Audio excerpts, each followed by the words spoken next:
कमलधार प्रचण्डको भनाई पैसा घर जग्गामा फसेको छ, पुरानै स्थितिमा जग्गा किट्टाकाट खोल्दैछौँ। 24 घण्टाको भाकामा आएन ढाकाको लिखित स्पष्टीकरण, राजीनामा दिने संकेत। संघ र प्रदेशमा सांसदहरूको संख्या कटौती गर्न सांसद खिमलाल देवकोटाको प्रस्ताव। सोमबार पनि उठेन सिंहदरबारको फोहोर। पूर्व अर्थमन्त्री जनार्दन शर्मा प्रभाकरलाई कोरोना संक्रमण। क्रोसियामा नेपाली बीच चक्कु हानाहान। झापा आन्दोलनका नेता नरेश खरेलले एमाले छाडे।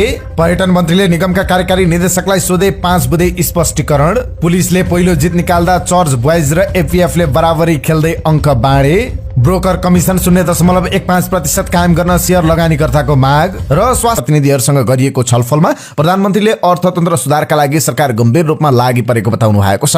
बजेट बनाउनु अघि निजी र सरकारी क्षेत्रका प्रतिनिधिहरूसँग वृहत छलफल गर्ने बारे आफूले सोचिरहेको प्रधानमन्त्री प्रचण्डले उल्लेख गर्नुभयो। हामीले एकअर्कालाई आरोपित गरेर समस्या समाधान हुँदैन। सरकार र निजी क्षेत्रले एकले अर्कालाई सहयोग गर्न मात्र अर्थतन्त्रको चुनौती र दबावलाई सकारात्मक दिशामा लैजान सक्छौं। उहाँले भन्नुभयो, अर्थतन्त्रमा संकट आउनु राष्ट्रिय र अन्तर्राष्ट्रिय दुवै कारण जिम्मेवार छन्। यसमा भूकम्प, कोभिड, रुस युक्रेनको युद्ध लगायतका कारण छन्। अनुगमनलाई मात्रै कडाई गर्दा पनि अर्थतन्त्रमा सुधार आउने भएकाले त्यतातिर जोड दिने उहाँले उल्लेख गर्नुभयो। घर जग्गा कारोबारमा सहजीकरण नगरिकन तरलताको समस्या समाधान गर्न सक्दैनौं, त्यसकारण यसमा हामी छिट्टै निष्कर्षमा पुग्छौं। प्रधानमन्त्री प्रचण्डले भन्नुभयो, बैंकबाट ऋण लिने तर तिर्दिन भन्नेहरूलाई छाड्नु हुँदैन। त्यस्तो अराजक प्रवृत्तिलाई छुट दिन सकिँदैन। हुल उज्जतको सहज सकिँदैन, त्यसमा सरकार कठोर हुन्छ। छलफलमा विभिन्न बैंकका कार्यकारी अधिकृत लगायत बैंक तथा वित्तीय क्षेत्रका प्रतिनिधिहरूले बैंक तथा कर्मचारीको सुरक्षामा सरकारले ध्यान दिनुपर्ने एवं आम नागरिकको चासो सम्बोधनका लागि सरकारको आग्रह अनुरूप आफूहरू अगाडि बढ्ने बताउनु भयो। त्यस्तै हिजो नै पोखरामा भएको एक कार्यक्रममा प्रधानमन्त्री दाहालले भू उपयोग नीति अनुसार जग्गा वर्गीकरण नगरी पुरानै स्थितिमा किताकाट खुल्ला गर्ने तयारी भइरहेको बताउनु भएको छ।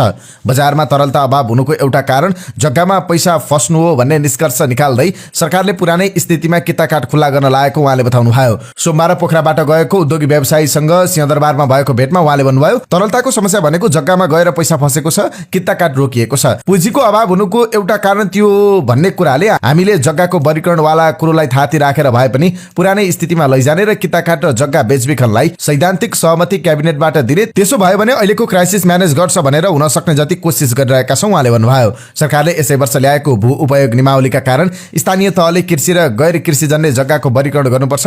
यसरी जग्गाको वर्गीकरण गरेपछि मात्र किताकाट खोल्नुपर्ने नियम त्यसमा छ। तर प्रधानमन्त्रीले बजारमा पैसा अभावको कारण जग्गा वर्गीकरण बिनै किताकाट खोल्ने तयारी गरिएको जानकारी गराउनु भएको छ।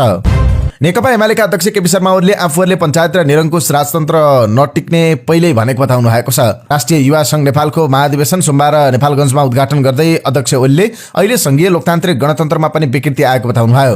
उहाँले भन्नुभयो, पञ्चायत एक दिन थियो, इतिहास भयो। घाम जुन रैन्जेल रहन्छ भन्थे, हामीलाई समातेर जेल हालेका थिए, तर केही समयमा ढल्यो। हामीले भनेका थियौं निरङ्कुश राजतन्त्र रहन सक्दैन भनेर, त्यो पनि समाप्त भयो। आज संघीय लोकतान्त्रिक गणतन्त्र आएको छ। उहाँले गठबन्धनले देशलाई ओह्रालो यात्रामा लगेको आरोप लगाउनु भयो। ओलीले कतिपय विकृति विसङ्गतिहरू जस्तै गठे संस्कृति, यो गठबन्धनको संस्कृति राजनीति होइन, विचार छैन, जेसुकै भए पनि जसरी भए पनि एउटा निकम्मा सरकार बनाउनु पर्ने कुकर्म गर्ने खालको स्थिति बनेको छ। यसले देशलाई ओह्रालो लगाएको छ, तर देशलाई सही बाटोमा ल्याउन सकिन्छ। उहाँले अहिलेसम्म एमाले सरकार नभएका कारण कोशी नदीमा पानी जहाज चल्न नसकेको बताउनु भयो। एमाले सरकार नभएका कारण कोशी नदीमा पानी जहाज चलाउने योजना पनि ओझेलमा परेको उहाँको भनाइ थियो। नेकपा एमाले भूकम्पले भत्किएका घरहरू निर्माण गरेर हस्तान्तरण गरेको थियो। उहाँले भन्नुभयो, हामी सरकारमा भएको भए कोशी नदीबाट कलकत्तासम्म पानी जहाज चलाउने थियौं, अहिले त्यो काम भएको छैन। फेरि हामी सरकारमा गएपछि त्यो काम अगाडि बढ्छ। अडियो प्रकरणमा मुचिनु भएका राष्ट्रिय स्वतन्त्र पार्टीका सांसद ढाका कुमार श्रेष्ठले पार्टीले दिएको समयभित्र लिखित स्पष्टीकरण बुझाउनु भएको छैन। उहाँले हिजो दिउँसो 3 बजेसम्म स्पष्टीकरण दिनुपर्नेमा हिजो दिनु भएन। राष्ट्रिय स्वतन्त्र पार्टीको अनुशासन समितिले 24 घण्टाको समय दिएर अस्ति 3 बजे श्रेष्ठलाई स्पष्टीकरण सोधेको थियो। तोकिएको समयमा स्पष्टीकरण नदिएका उनले समिति संयोजक भरत देवकोटालाई फोन गरेका थिए। उनले आफू वकिलहरूसँग रहेको भन्दै स्पष्टीकरणको जवाब दिन थप समय मागेको देवकोटाले बताउनु भयो। देवकोटासँगको मौखिक कुराकानीमा श्रेष्ठले आफूमाथि लागेको आरोप स्वीकार गर्नुभएको छैन। आफ्नो आवाजलाई सम्पादन गरेर अडियो बनाइएको र आफूलाई अन्याय परेको उहाँको दाबी थियो। श्रेष्ठ निकट स्रोतका अनुसार उहाँ पार्टीको सदस्यबाट राजीनामा दिने तयारीमा हुनुहुन्छ। स्पष्टीकरण पत्र सहित राजीनामा आउन सक्ने सम्भावना रहेको स्रोतको दाबी छ। उहाँसँग यस विषयमा बुझ्न नेपालप्रेस.com ले पटक पटक फोन सम्पर्कको प्रयास गरेको बताएको छ। छानबिनबाट आफू निर्दोष ठहरिन सक्ने सम्भावना कमजोर देखेर नै राजीनामा दिने मनस्थितिमा पुगेको बताइएको छ। यद्यपि अन्तिम निर्णय लिइसकिएको छैन। यता अनुशासन समितिले भने सार्वजनिक भएको अडियोलाई फरेन्सिक टेस्टका लागि पठाउने तयारी गरेको छ। संयोजक देवकोटाले यस विषयमा नेपाल प्रहरीसँग कुराकानी भइरहेको जानकारी दिनुभयो। राष्ट्रिय स्वतन्त्र पार्टीको अनुशासन समितिले छानबिनका लागि 3 दिनको समय मात्रै पाएको छ। पार्टी सभापति रवि लामिछानेले हिजो चितवनमा भाषण गर्दै यदि 70 घण्टाभित्र छानबिन गरेर कारबाही गर्न नसके आफूलाई गढीमाईमा बलि दिन चुनौती दिनुभएको थियो। सभापतिको सो भाषणका कारण पनि समिति हतारमा छ।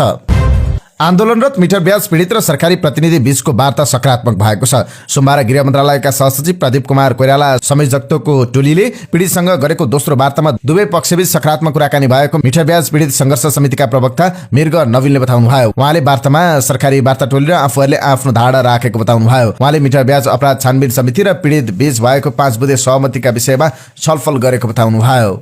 राष्ट्रिय सभाका सांसद खिमलाल देवकोटाले प्रतिनिधि सभा र प्रदेश सभा सदस्य संख्या कटौती गर्नुपर्ने प्रस्ताव राख्नु भएको छ। सोमबार राष्ट्रिय सभा बैठकमा बोल्दै उहाँले 275 जनाको प्रतिनिधि सभालाई 165 र 550 जनाको प्रदेश सभालाई 330 बनाउनु पर्ने बताउनु भएको छ। संघीय लोकतान्त्रिक गणतन्त्रको सबलीकरण र स्थायित्वका लागि पनि प्रतिनिधि सभा र प्रदेश सभा सदस्य संख्या घटाउनु उपयुक्त हुने सांसद देवकोटाको तर्क थियो। उहाँले भन्नुभयो 275 जनाको प्रतिनिधि सभा र 550 जनाको प्रदेश सभाको संख्या धेरै भयो, ठूलो भयो। यसलाई क्रमशः 165 र 330 मा सीमित गरी निर्वाचन प्रणालीमा सुधार गर्ने हो भने यो शासन व्यवस्थाको सबलीकरण र स्थायित्वमा खासै समस्या पर्दैन र 165 वटा निर्वाचन क्षेत्रको सन्दर्भमा पनि काठमाडौँमा जुन 10 वटा निर्वाचन क्षेत्र छ यो चाहिँ धेरै भयो र निर्वाचन क्षेत्रको निर्धारण पनि वैज्ञानिक छैन।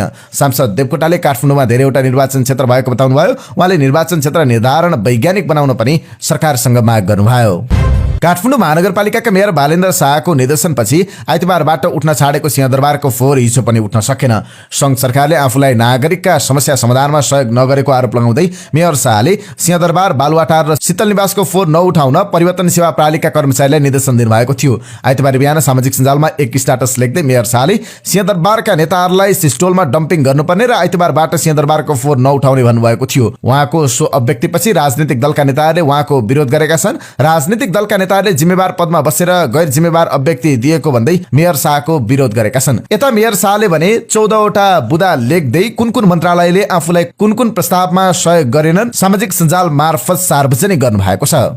पछिल्लो समय लघुवित्त कम्पनीका ऋणीहरूले नियोजित रूपमै ऋण तिर्न छाडेको राष्ट्र बैंकले बताएको छ। केही लघुवित्त कम्पनी र बचतकर्ताहरू समस्यामा परेको खबर सार्वजनिक भएसँगै लघुवित्त कम्पनीहरूको विरोध भइरहेको छ। यही बेला ऋणीहरूले कर्जा नतिर्ने क्रम पनि बढेको राष्ट्र बैंकका कार्यकारी निर्देशक तथा लघुवित्त सुपरिवेक्षण विभागका प्रमुख रेवती प्रसाद नेपालले बताउनुभयो।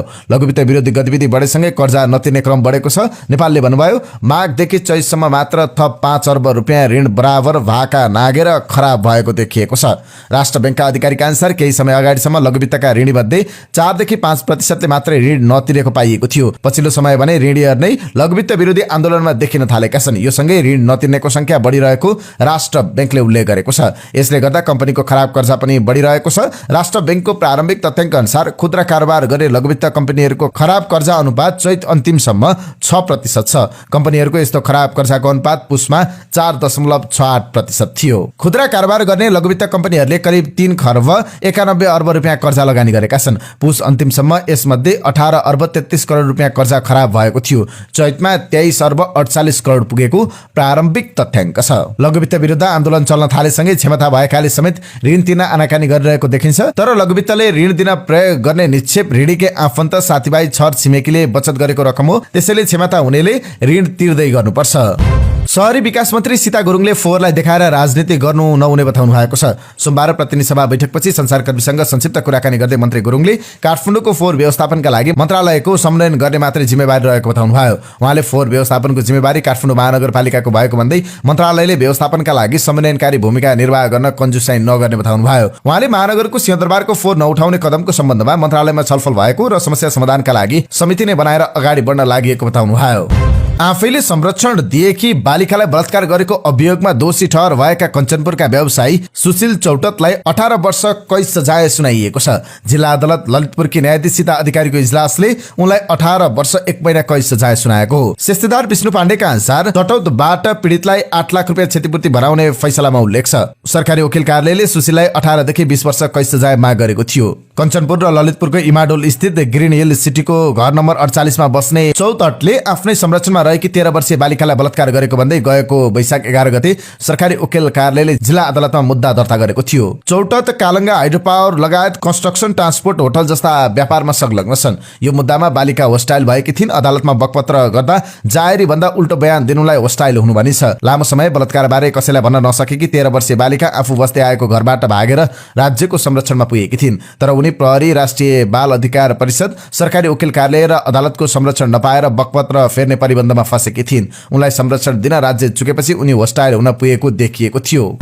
राष्ट्रिय स्वतन्त्र पार्टीका सांसद मनिष झाले मन्त्री बनाउनका लागि पार्टी नेतृत्वले रकम लिने गरेको भन्ने भनाइप्रति विश्वास गर्न नसकिने बताउनुभयो। सोमबार संघीय संसद भवन परिसरमा सञ्चारकर्मीले राखेको जिज्ञासाको जवाब दिने क्रममा उहाँले पार्टी सभापति रवि लामिछानेले मन्त्री बनाउनका लागि रकम असुली गरेको पुष्टि गरेर देखाउन चुनौती दिनुभयो। नेपाली कंग्रेसमा आबद्धहरूले ट्विटरमा पार्टी नेतृत्वले शिक्षा मन्त्री बनाउनका लागि 8 करोड लिएको भनेर लेखेको आफूले पनि देखेको उल्लेख गर्दै सांसद झाले पुष्टि गरेर देखाउन चुनौती दिनुभयो। उहाँले पार्टी नेतृत्वले पार्टीका निलम्बित सांसद ढाका कुमार श्रेष्ठ सँग मन्त्री बनाउनका लागि 2.5 करोड मागेको भन्ने कुरा पनि सत्य नभएको जिकिर गर्नुभयो। सांसद झाले विवादमा परेपछि निलम्बनमा परेका सांसद श्रेष्ठसँग पार्टीले सम्बन्ध विच्छेद गरेको प्रश्न पार्नुभयो। छानबिनका लागि पार्टीका सदस्यलाई प्रभाव पार्न सक्ने भन्दै आफूले निलम्बित सांसद श्रेष्ठसँग सम्बन्ध विच्छेद गरेर छानबिनको प्रक्रियालाई अगाडि बढाउनु परेको उहाँले स्पष्ट पार्नुभयो। उहाँले आरोप पुष्टि भए निलम्बित सांसद श्रेष्ठमाथि कारबाही हुने पनि प्रश्न पार्नुभयो। सांसद झाले निलम्बित सांसद श्रेष्ठलाई जोगाएर आफूहरूले मतदाताको मतमाथि विश्वासघात नगर्ने पनि पटक पटक दोहोऱ्याउनु भयो। व्यवसाय प्रसाईसँगको अडियो प्रकरण सार्वजनिक भए लगतै आइतबार सांसद श्रेष्ठलाई निलम्बन गरी 72 घण्टाभित्र छानबिन गरी आरोप पुष्टि भए कारबाही गर्ने राष्ट्रिय स्वतन्त्र पार्टीले जनाएको छ। संक्रमणकालीन न्यायसँग सम्बन्धित विधेयकलाई संसदमै छलफल गरेर पारित गर्ने कि विषयगत समितिमा छलफल गरेर पारित गर्ने भन्ने विषयमा सत्तारूढ र प्रतिपक्ष दल दुई धारमा देखिएका छन्। बेपत्ता पारिएका व्यक्तिहरूको छानबिन, सत्य निरूपण तथा मेलमिलाप आयोग तेस्रो संशोधन विधेयक 2079 संसदमा विचाराधीन अवस्थामा रहेको छ। यो विधेयकलाई सत्तारूढ दलहरूले प्रतिनिधि सभामै सामान्य छलफल गरेर पारित गर्ने प्रयास गरिरहेका छन् भने प्रतिपक्ष दलहरू विषयगत समितिमा छलफल गरेर मात्रै पारित गर्नुपर्ने अडानमा छन्। सोमबार सञ्चारकर्मीसँग कुराकानी गर्दै नेकपा माओवादी केन्द्रका सांसद देवेन्द्र पौडेलले विधेयकलाई फास्ट ट्र्याकबाट पारित गर्नुपर्ने बताउनुभयो। उहाँले शान्ति प्रक्रियाको 15 वर्ष बितिसक्दा पनि सो विधेयक पारित हुन नसकेको भन्दै अब पारित गर्नमा अलमल गर्न नहुने बताउनुभयो। यता प्रमुख प्रतिपक्ष दल नेकपा एमालेका प्रमुख सचेतक पदम गिरीले समितिमा घनीभूत छलफल गरेर मात्रै सो विधेयक पारित गर्नुपर्ने बताउनुभयो। समितिमा दफावार छलफल गरेर मात्रै पीडितलाई न्याय दिलाउन सकिने उहाँले बताउनुभयो। उहाँले फास्ट ट्र्याकमा पारित गर्ने कुरामा आफूहरू सहमत हुन नसक्ने बताउनुभयो। राष्ट्रिय स्वतन्त्र पार्टीकी सांसद डाक्टर चन्दा कार्कीले डाउन सिन्ड्रोम भएका व्यक्तिहरूको निशुल्क नियमित जाँच र उपचार गराउन सरकारसँग माग गर्नुभएको छ। सोमबारको प्रतिनिधि सभा बैठकमा विशेष समयमा बोल्दै सांसद कार्कीले डाउन सिन्ड्रोम भएका व्यक्तिहरूको निशुल्क नियमित जाँच र उपचार गर्ने व्यवस्था मिलाउन माग गर्नुभएको हो। उहाँले डाउन सिन्ड्रोम भएका व्यक्तिहरूलाई अन्य धेरै स्वास्थ्य समस्या आउने भन्दै उनीहरूका लागि विशेष चिकित्सक बीमाको व्यवस्था गर्नुपर्ने बताउनुभयो। त्यस्तै डाउन सिन्ड्रोमलाई अपाङ्गताको छुट्टै वर्गको रूपमा वर्गीकरण गर्नुपर्ने पनि माग गर्नुभयो। सांसद कार्कीले प्रत्येक